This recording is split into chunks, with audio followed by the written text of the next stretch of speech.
ஓம் விக்னேஸ்வராய நமக. குலதெய்வமான ஸ்ரீ பொன்னம்பல சுவாமி, ஸ்ரீ பொன்முத்து கற்பன சுவாமி, பாப்பாத்தி அம்மன், அங்காள பரமேஸ்வரி துணையுடன் இந்த நாள் இனிய நாளாக அமைய அனைவரின் அவரவர் குலதெய்வம் காத்து அருள் பாலித்து பிரம்மாண்ட வெற்றியை கொடுக்க வணங்குகின்றேன். இன்று பிறந்த நாள் மற்றும் திருமண நாள் காணும் அனைத்து சொந்தங்களுக்கும் என்னுடைய நல்வாழ்த்துக்கள். 2025ஆம் ஆண்டு உங்களுக்கு நல்ல வருடமாக நல்ல வளமும் நலமும் பெற வாழ்த்துக்கள். வணக்கம், ஸ்ரீவாரி ஆஸ்ட்ரோ. நான் உங்கள் ஆஸ்ட்ரோ சஃப்னா பேசுகிறேன். இந்த ஆண்டில் வருகின்ற சனி, குரு, ராகு, கேது பயிற்சிகள் உண்டு. பல நல்ல விதமான மாற்றங்களும் ஏற்றங்களும் உங்களுக்கு உண்டு. கூடவே எந்த இடத்துல கவனமாக இருக்கணும் என்று தெரிந்து கொள்ள வேண்டிய மிக எளிமையான துல்லியமான பலன்கள் இதோ. அவரவர் ராசிக்கு ஏற்ப என்னென்ன விஷயங்கள் நடக்கப் போகிறது அப்படிங்கிறத பற்றி முழு விவரமான காணொளி. 2025 ஆண்டாக்கான ராசி பலன்கள் யார் எதிர்பார்க்குறாங்களோ இல்லையோ, மீன ராசிக்காரங்க மிகப்பெரிய எதிர்பார்ப்புடன் நீங்கள் இருப்பதை நாங்கள் காண இருக்கிறோம். நிறைய பேர் ஜாதகத்துக்கு எடுத்துகிட்டு வந்து நிறைய சஞ்சலங்களும் பிரச்சனைகளும் கடந்த காலங்களில் உள்ள பிரச்சனைகள் எல்லாமே நீங்கள் சொல்லிட்டு வரீங்க. இந்த கடந்த கால பிரச்சனைகள்லாம் எப்படி மாறப்போகுதா, இல்லை இதே நிலைமை நீடிக்குமா, இல்லை இதை விட மோசமாகுமா அப்படிங்கிற நிலைமையில் யோசித்து நிறைய விஷயங்கள் பண்ணுங்க. ஆனால் மீன ராசிக்காரங்க எதையும் தாங்கும் இதயம் கொண்ட ஒரு நல் உள்ளங்கள். இவங்களுக்கு பிரச்சனைகள் அப்படிங்கிறது பெருசாகவே வராது. பொதுவாகவே மீன வீடு அப்படிங்கிறது குருவோடைய வீடு. அவர் அதிக பிரச்சனைகள் இருந்தாலும் ஒரு சிம்பிளான ஆள், ஒரு சிம்பிளான விஷயம். உங்களோட மீன ராசிக்கு ஒரு சிறப்பு இருக்குது. குரு ஆட்சி பெறுவார் உங்களோட இடத்துல. சுக்கிரன் பகையாளியாக இருந்தாலும் உங்களோட வீட்டில் உச்சமடைகிறார். அதனால 2 விஷயங்களும் உங்களுக்கு நடக்கும்.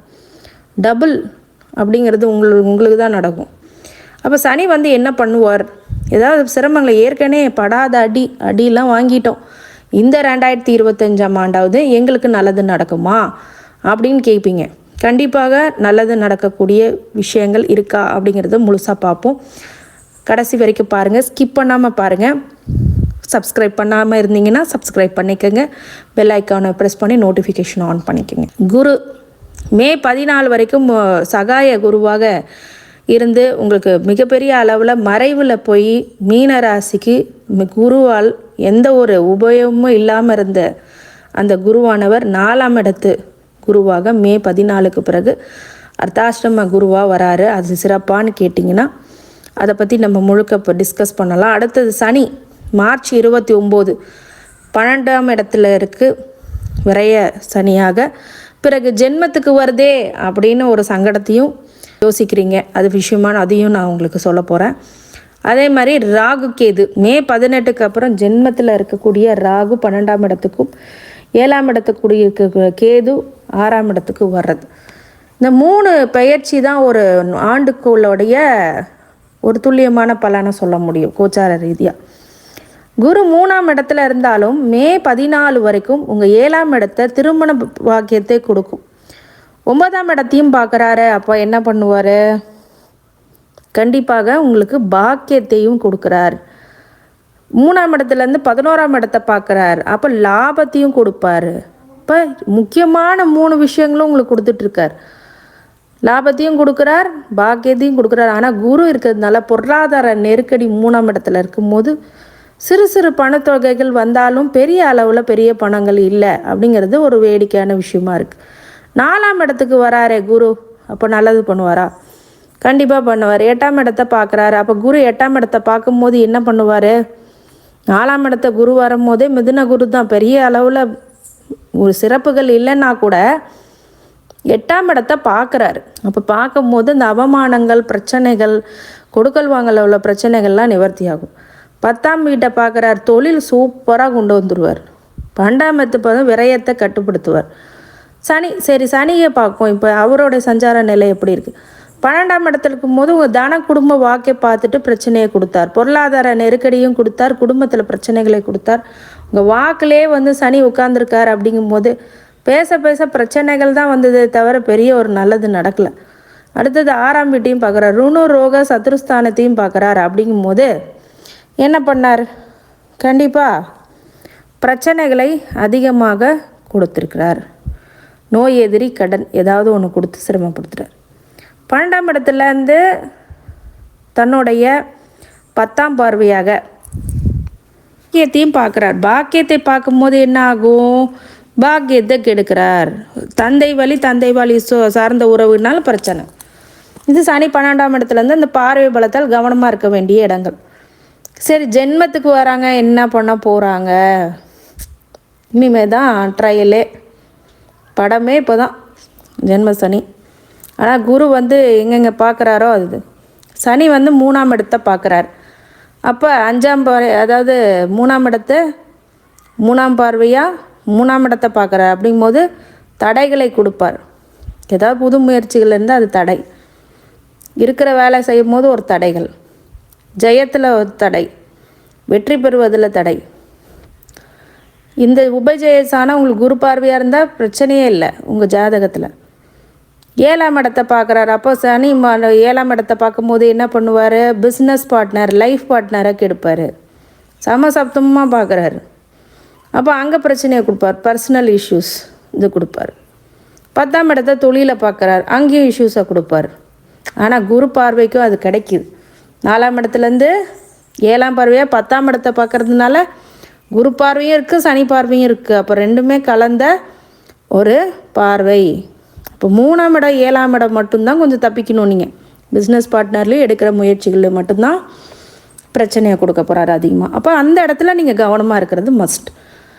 இப்போ ஜென்ம ராகுவாக இருந்து 7ஆம் இடத்த கேதுவாக இருக்கிறது இந்த மே 18 வரைக்கும் கொஞ்சம் சிரமத்தில் இருந்தாலும், மே 18க்கு பிறகு 12 வரக்கூடிய விரைய ராகுவும் 6ஆம் இடத்து கேதுவும் பெரிய ஒரு தீமைகளை செய்யாது. அது மிகப்பெரிய நன்மை. தீமை செய்யாமல் இருப்பதே மிகப்பெரிய நன்மை.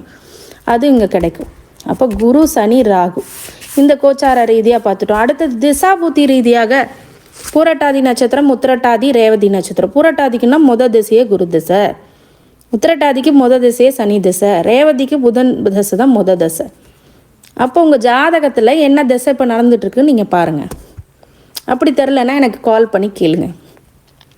பூரட்டாதிக்கு ராசி அதிபதி அவரே 10ஆம் அதிபதி அவரே குரு திசை நடந்துட்டுருக்கு. ஒருத்தவங்களுக்குனா ராசி அதிபதி அவரே 10ஆம் அதிபதி தொழிலை கொடுத்துரும். வீட்டில் உள்ளவங்களுக்கு, உங்கள் அப்பா அம்மாவுக்கு ஒரு தொழிலை கொடுக்கும், சிறப்பான குடும்பத்தில் பிறக்கக்கூடிய யோகத்தை கொடுக்கும். சனி 11ஆம் அதிபதி அவரே 12ஆம் அதிபதி அவரே லாபத்தையும் கொடுப்பாரு, விரயத்தையும் கொடுத்துருவார். லாபத்தையும் கொடுப்பாரு, விரயத்தையும் கொடுப்பாரு. அப்போ சனி தசை ஃபஸ்ட்டு பார்ட்டு நல்லாயிருக்கும், செகண்ட் பார்ட்டு ஒரு மாதிரி கஷ்டமாக போகும். புதன் தசை 4ஆம் அதிபதியும் அவரே 7ஆம் அதிபதியும் அவரே.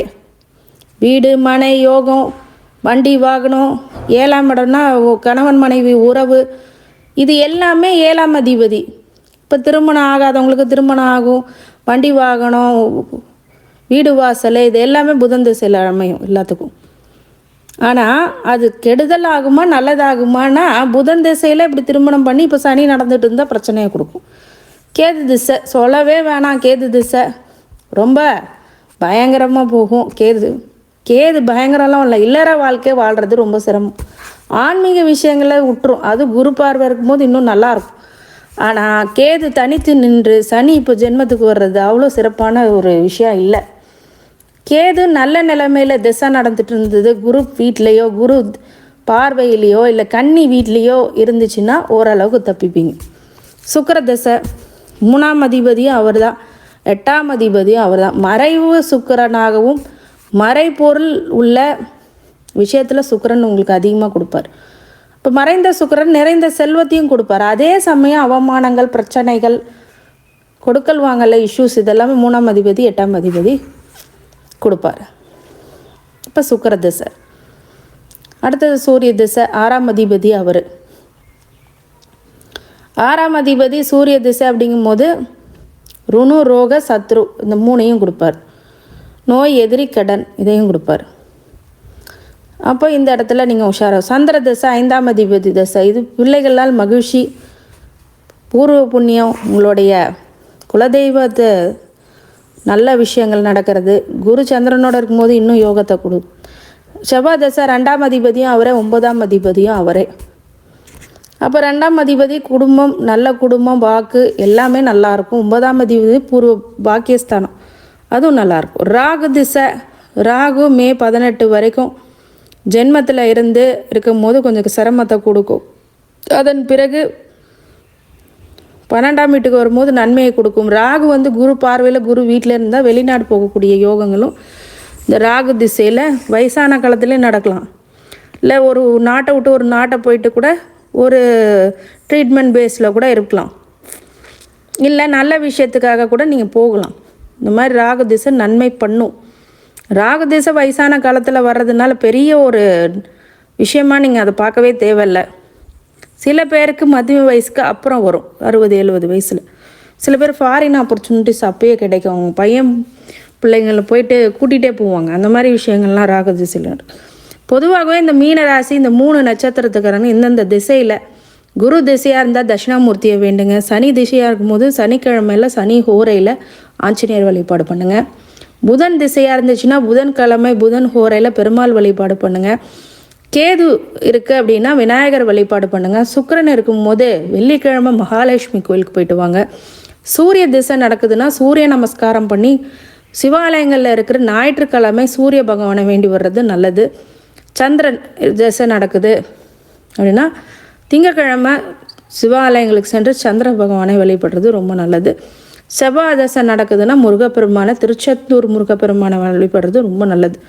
ராகு திசை நடக்குது அப்படின்னா கண்டிப்பாக ராகு திசையில் காளியம்மன் வெள்ளிக்கிழமை வழிபடுறது ரொம்ப சிறப்பை கொடுக்கும்.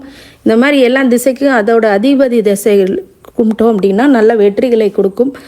இந்த மீனராசிக்காரங்களுக்கு இந்த புத்தாண்டு அனைத்து ஐஸ்வர்யங்களும் சகல சௌபாக்கியங்களும் மன நிம்மதியும் ஆரோக்கியத்தையும் கொடுக்க வேண்டும் என்று எம்பெருமான் மகா ஈஸ்வரனை வேண்டி வணங்குகின்றேன். வாழ்க வளமுடன். திருச்சிற்றம்பலம்.